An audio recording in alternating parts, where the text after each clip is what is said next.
Warahmatullahi wabarakatuh. Ini kayaknya menjawab salamnya kurang kompak, nggih. Kayaknya kurang kompak.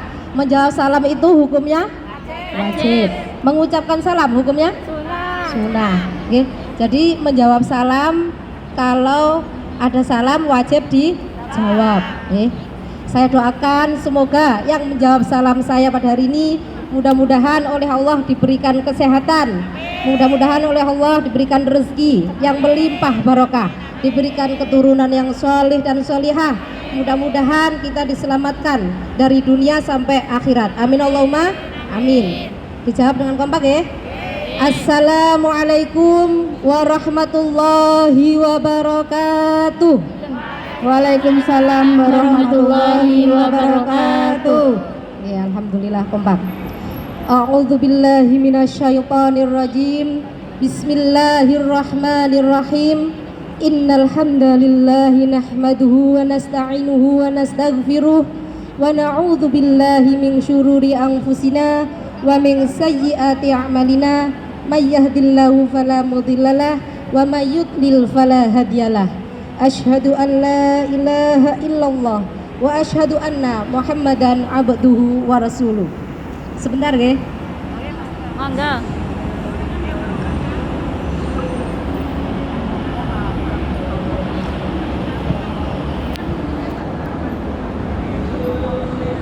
Qala Allah Ta'ala fi kitabil karim. Bismillahirrahmanirrahim. Laqad kana lakum fi rasulillahi uswatun hasanatun liman kana yarjullaha wal yawmal akhir wa dzakarallaha katsira. Sadaqallahul azim. Sadaqallahul azim. Kepada al-mukarramah yang kami hormati, kepada Ibu Ketua Majelis Al-Mubarak yaitu Bu Maryam yang kami hormati, dan kepada seluruh jajaran pengurus Majelis Al-Mubarak yang kami hormati, serta tak lupa pula kepada uhti-uhtiku semuanya, calon bidadari surga ini yang dimuliakan oleh Allah Subhanahu wa Ta'ala. Amin ya rabbal alamin. Bersyukur alhamdulillah, marilah kita ucapkan kehadirat Allah Subhanahu wa Ta'ala yang mana kita telah diberikan kenikmatan berupa kesehatan, kita diberikan kenikmatan, kesempatan sehingga kita bisa berkumpul di majelis ini dalam rangka memperingati maulid junjungan kita yaitu Nabi besar Muhammad sallallahu alaihi wasallam. Dari perjalanan sejarah Rasulullah sallallahu alaihi wasallam banyak mencatat orang-orang besar.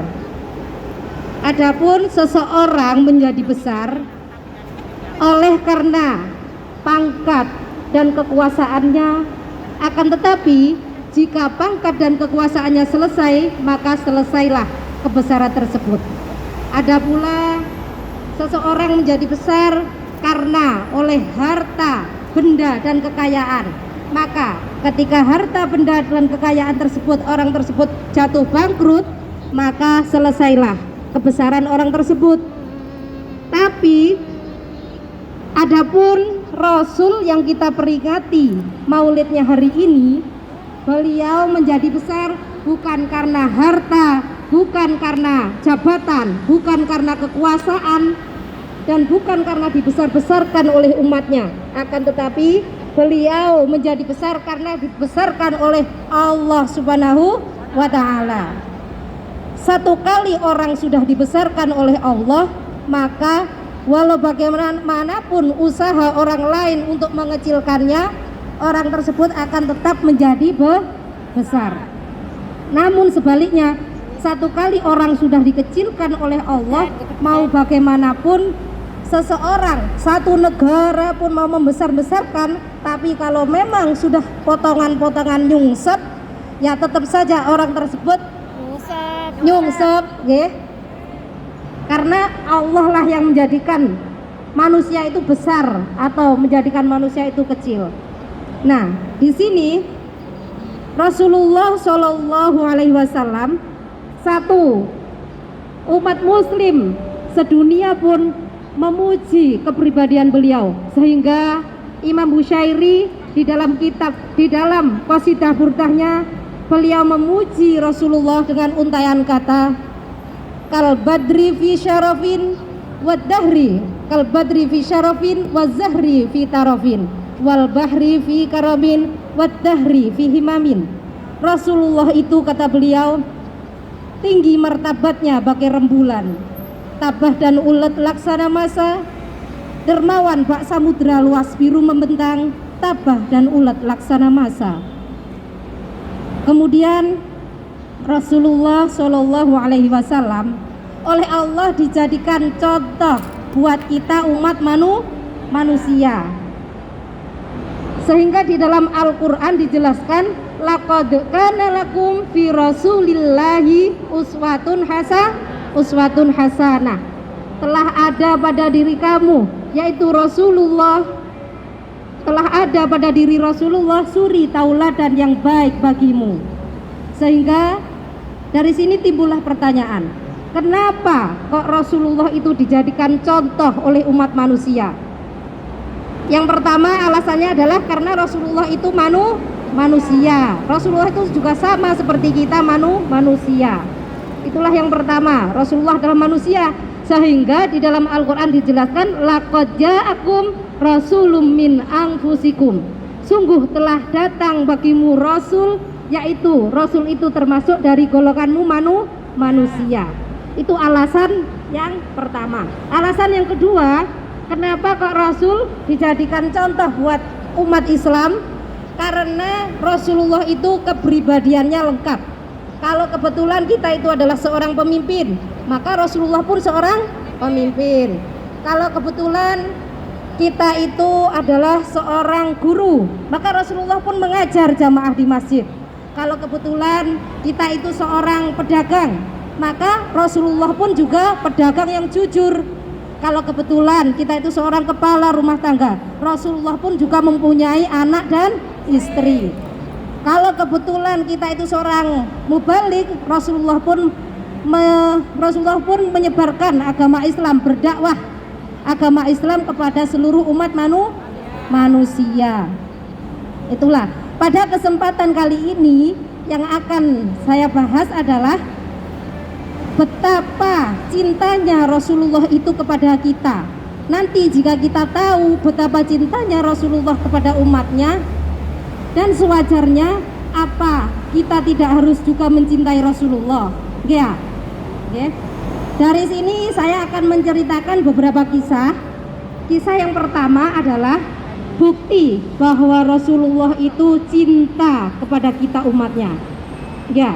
Bukti yang pertama bahwa Rasulullah itu cinta kepada kita umatnya adalah kalau pada zaman sekarang ini Rasulullah itu hidupnya miskin, ya. Rasulullah itu miskin.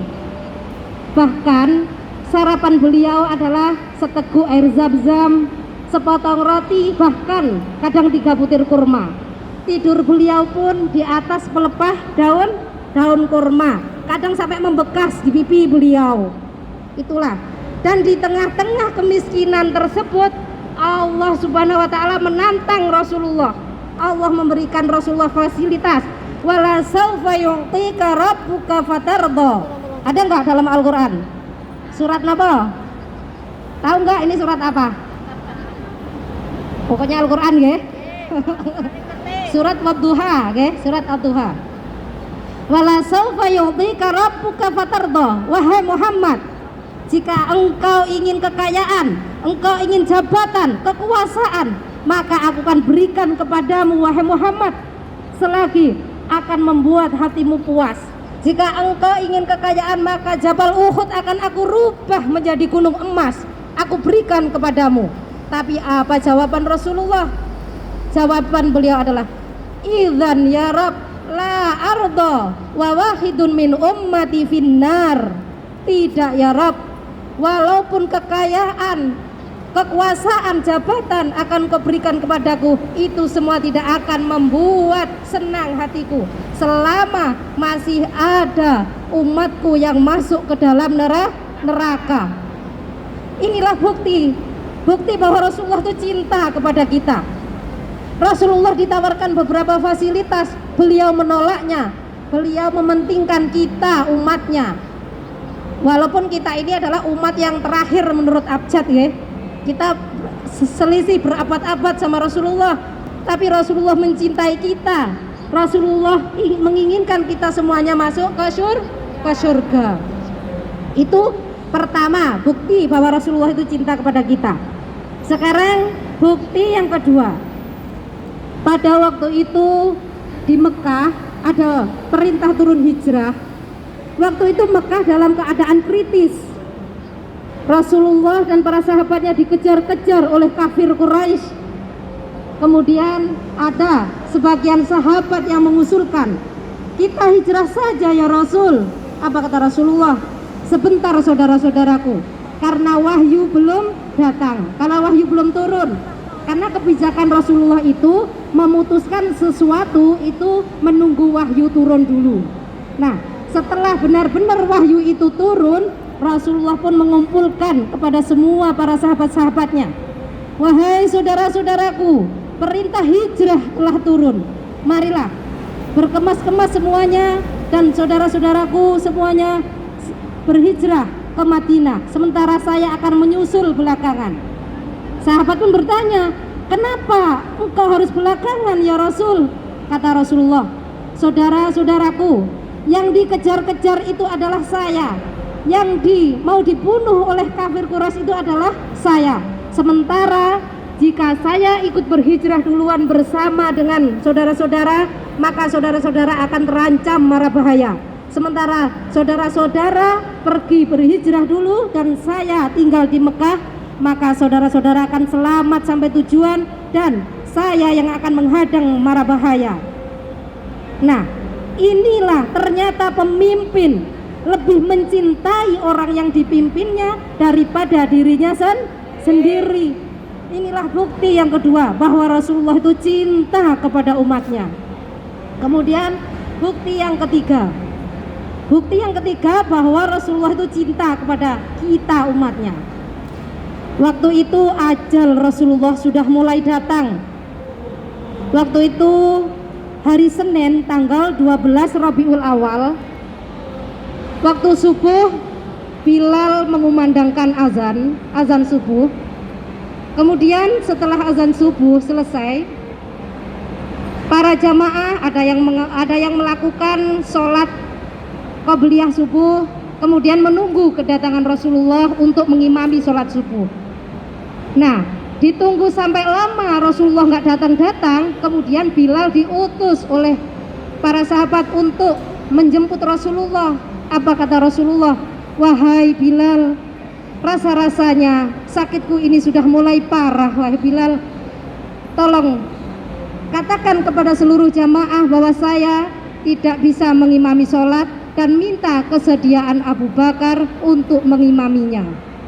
Kemudian Bilal pun kembali ke masjid dengan menangis berderayan, air mata membasahi pipi Bilal, dan Bilal pun berkata kepada para jamaah, saudara-saudara, bahwa Rasulullah tidak bisa mengimami sholat, Rasulullah sedang sakit, diminta untuk Abu Bakar mengimami sholat. Kemudian apa kata Abu Bakar? Saya tidak mau mengimami sholat selama Rasulullah masih hidup. Nah, inilah etika para sahabat. Kemudian Bilal kembali ke rumah Rasulullah. Rasulullah pun bertanya kepada Fatimah.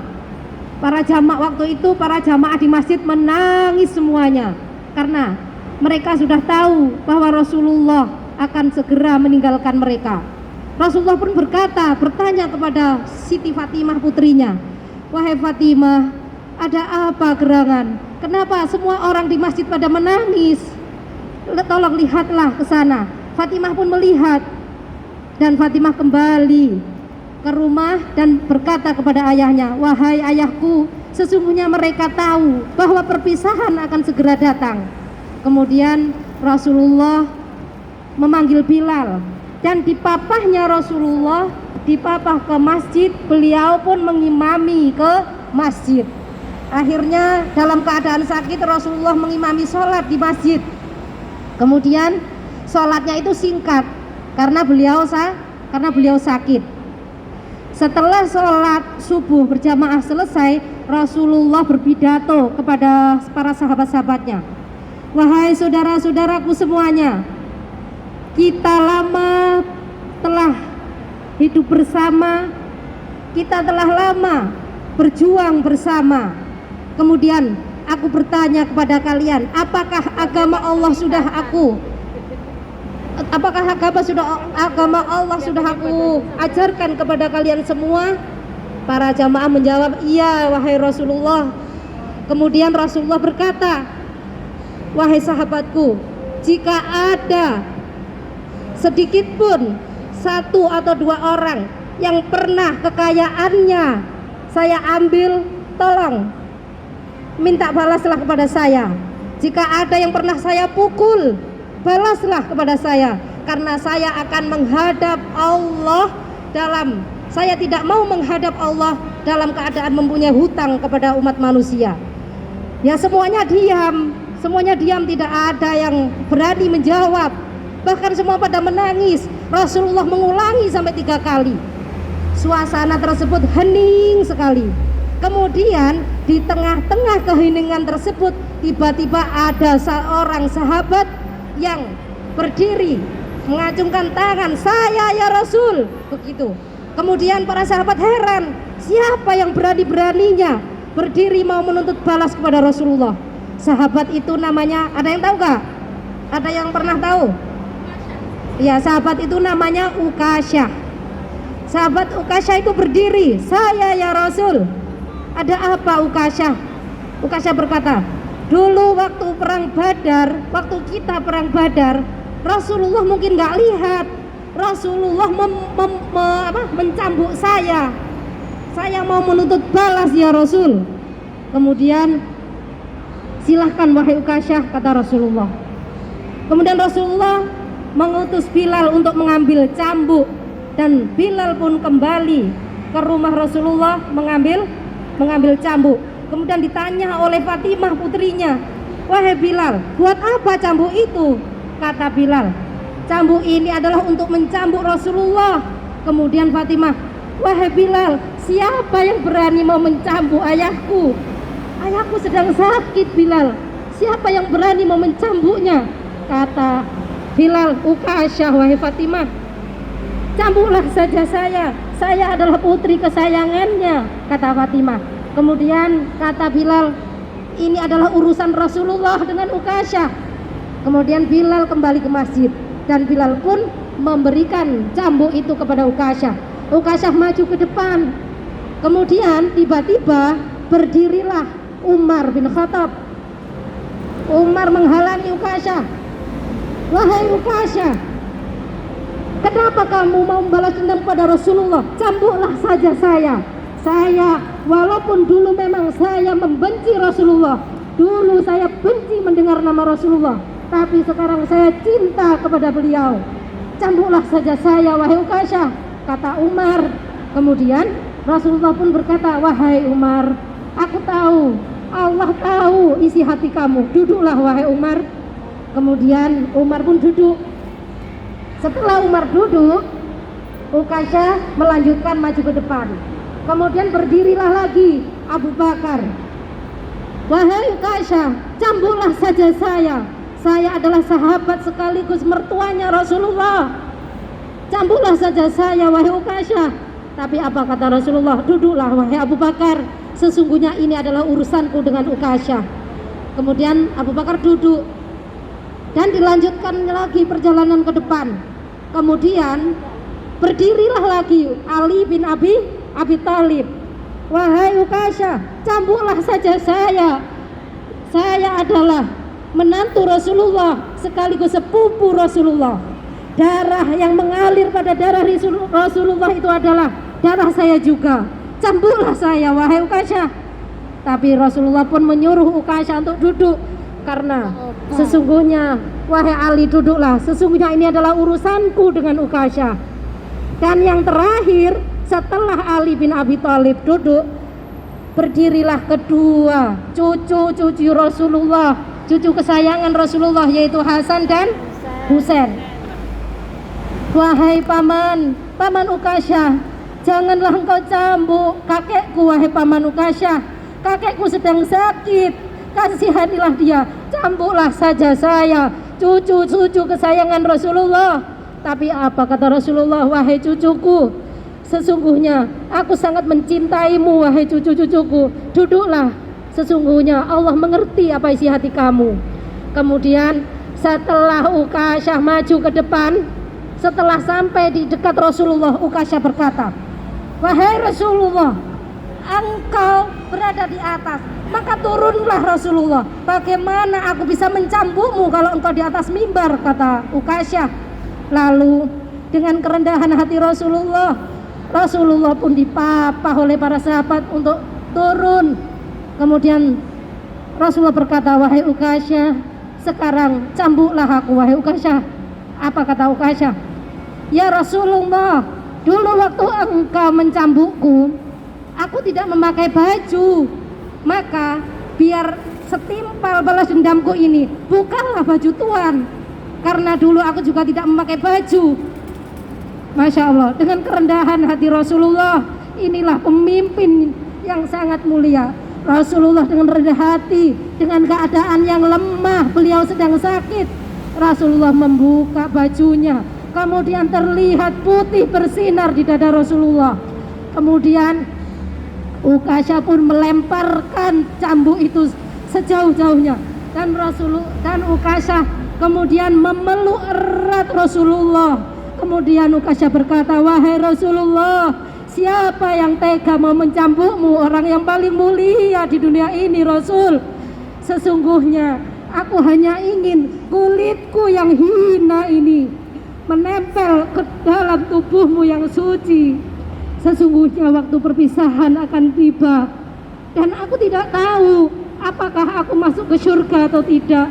Jika aku masuk ke surga, belum tentu tingkatan surga kita sama. Itu kalau masuk surga. Tapi kalau aku tidak masuk surga, tentu aku tidak akan bertemu kepadamu, wahai Rasulullah. Maka kalau aku tidak akal-akalin seperti ini, engkau tidak akan buka baju engkau, wahai Rasulullah. Kemudian sambil keterharuan Rasulullah bersabda, wahai saudara-saudaraku, lihatlah ahli surga ini, dia adalah Ukasyah. Ukasyah adalah ahli penduduk surga karena beliau begitu cinta kepadaku, kata Rasulullah. Oh, ternyata ini maksud Rasulullah, kata para sahabat. Sahabat pertamanya heran, marah para sahabat itu. Kemudian setelah Rasulullah selesai di masjid tersebut, Rasulullah pulang ke rumahnya dan berkata kepada putrinya Siti Fatimah, wahai Fatimah, katakan jika ada tamu, ayah sudah tidak menerima tamu lagi. Baik ayah. Sementara itu Allah mengutus malakul maut untuk mengambil ruh kekasihnya Rasulullah SAW. Dan turunlah malaikat maut itu dengan menyamar sebagai manusia, kemudian mengetuk pintu diketuk, kemudian dibuka oleh Fatimah. Maaf Tuan, ayahku sedang tidak menerima tamu karena beliau sedang sakit. Katakan saya yang datang. Melihat raman muka orang tersebut, Fatimah pun gemeteran, takut, gemeter. Fatimah kembali kepada ayahandanya. Ayah, tadi ada tamu yang datang, saya bilang bahwa ayah sedang sakit, tapi dia bilang katakan saya yang datang. Melihat roman mukanya, saya takut, gemeteran. Siapa orang itu ayah? Hebat sekali orang itu. Kemudian Rasulullah sambil tersenyum, wahai Fatimah, yang datang itu adalah hadimul ladzat wa qati'us syahwat. Yang datang itu adalah yang memutuskan segala kesenangan dunia. Yang datang itu adalah yang memisahkan kita dengan orang yang kita cintai. Yang datang itu adalah malaikat maut. Kemudian dipersilahkanlah oleh Fatimah untuk masuk. Rasulullah berkata, "Wahai malaikat maut, apakah sudah tiba waktunya?" "Iya Muhammad." "Aina Jibril? Jibril di mana?" Sebentar lagi Jibril akan turun. Kemudian turunlah malaikat Jibril. Rasulullah berkata, "Ya Jibril, akhirni ya Jibril, mali indallahi minal karamah." "Wahai Jibril, katakan padaku apa yang Allah berikan kepadaku nanti ketika aku menghadapnya." Kata malaikat Jibril, "Wahai Muhammad, wahai Muhammad, seluruh langit, 7 langit akan terbuka untukmu. Malaikat semuanya akan berbaris menyambut ruhmu yang suci." "Oh, itu saya ya malaikat." "Ya Jibril." "Iya." "Lalu umat saya bagaimana Jibril?" "Umatmu?" "Iya, umat saya bagaimana? Kalau saya sudah menghadap kepada Allah, lalu bagaimana dengan umat saya Jibril?" Kemudian Jibril pun menjawab, "Jangan khawatir Muhammad, karena umatmu, Allah akan memberikan jaminan kepada umatmu sebelum umatmu masuk surga. Tidak ada umat lain yang masuk surga duluan, kecuali kalau sudah umatmu semuanya masuk ke dalam surga."